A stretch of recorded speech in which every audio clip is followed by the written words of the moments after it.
الحمد للہ رب العالمین والصلاة والسلام علی سید الانبیاء والمرسلین اما بعد اعوذ باللہ من الشیطان الرجیم بسم اللہ الرحمن الرحیم قال اللہ تعالی فی کلامہ المجید یا ایھا الناس اتقوا ربکم الذی خلقکم من نفس واحدہ وخلق منها زوجها وبث منهما رجالا كثيرا ونساء واتقوا الله الذي تساءلون به والارحام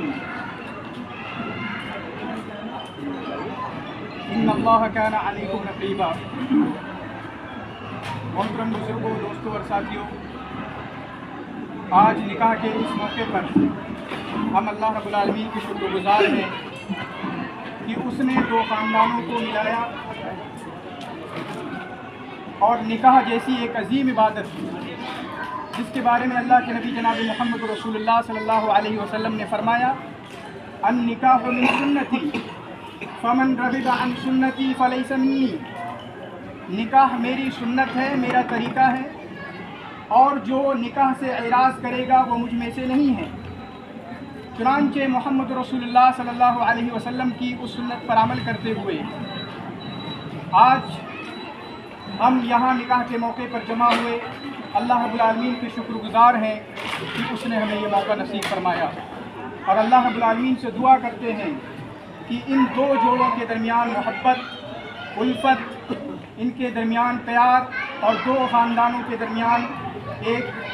آپسی محبت کا عظیم رشتہ قائم فرما، آمین یا رب العالمین۔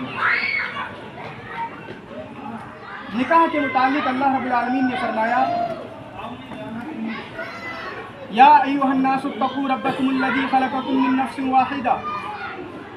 اے لوگو ڈرو اس رب سے جس نے تمہیں ایک جان سے پیدا کیا، وَخَلَقَ مِنْهَا زَوْجَهَا، اور اس ایک جان سے اس نے جوڑے بنائے، وَبَثَّ مِنْهُمَا رِجَالًا كَثِيرًا وَنِسَاءً، اور اس جوڑے سے اللہ رب العالمین نے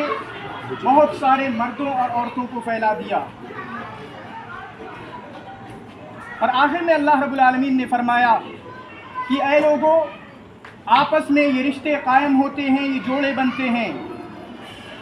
ان رشتوں کے بارے میں اللہ رب العالمین سے ڈرو، ان رشتوں کے بارے میں اپنے دل میں احترام پیدا کرو کہ ان رشتوں کی اہمیت ہے، ان رشتوں کا جو مقام ہے وہ اللہ رب العالمین کی جانب سے پیدا کیا گیا ہے،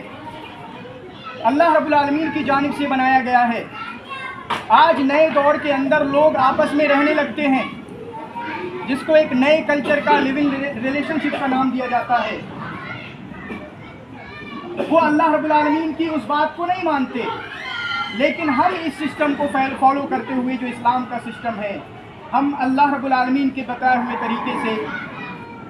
دو لوگوں کو ایک جوڑا بناتے ہیں تاکہ وہ ایک ساتھ رہیں اور اللہ رب العالمین کی اطاعت و فرما برداری کرتے ہوئے اور محمد رسول اللہ صلی اللہ علیہ وسلم کی فرما برداری کرتے ہوئے وہ اپنے اس رشتے کو بنائیں اور قائم رکھیں۔ لیکن پرابلم کیا آتی ہے ہمارے یہاں پر کہ ہم شادیوں میں جب نکاح کا یہ بندھن آتا ہے ہم اس کو غیر اسلامی بنانے کی کوشش کرتے ہیں۔ 95%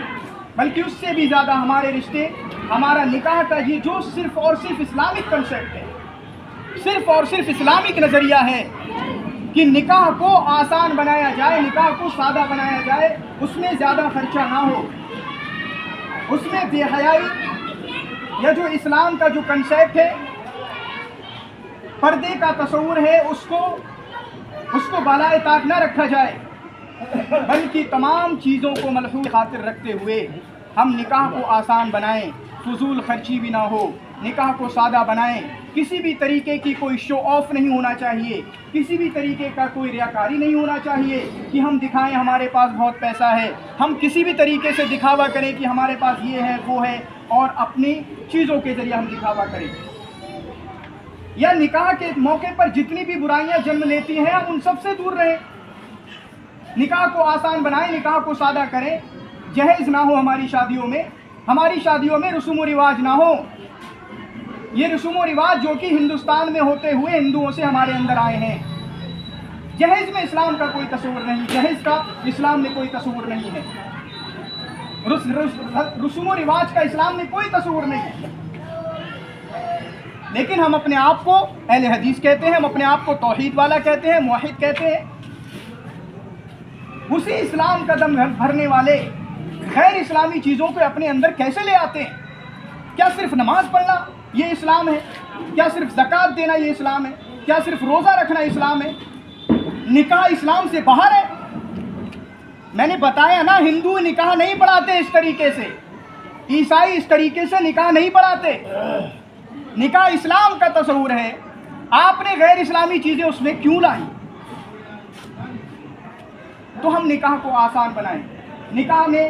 جتنی بھی غیر اسلامی طریقے ہیں، غیر اسلامی رسوم و رواج ہیں، ان کو ہم یہاں سے اکھاڑ پھینکیں تاکہ رشتے کو آسان بنایا جائے۔ آج شادیاں مشکل ہو چکی ہیں، نوجوان عمر دراز ہو رہے ہیں اور ان میں کافی پرابلم آ رہی ہیں، اس لیے نکاح کو آسان بنایا جائے تاکہ نکاح آسان ہو اور جلد از جلد بچوں کی شادی کرائی جا سکے، اور کسی بھی طریقے کی بے حیائی، کسی بھی طریقے کی برائیاں ہمارے نوجوانوں میں، ہماری بچیوں میں، ہمارے بچوں میں نہ پنپ سکیں۔ اللہ رب العالمین سے دعا ہے کہ اس نکاح کو بابرکت بنائے، اس نکاح میں محبت کوٹ کوٹ کر بھر دے، اور ان دونوں خاندانوں کے درمیان محبت کا رشتہ، الفت کا رشتہ اور پیار کا رشتہ قائم کر فرما۔ آمین یا رب العالمین۔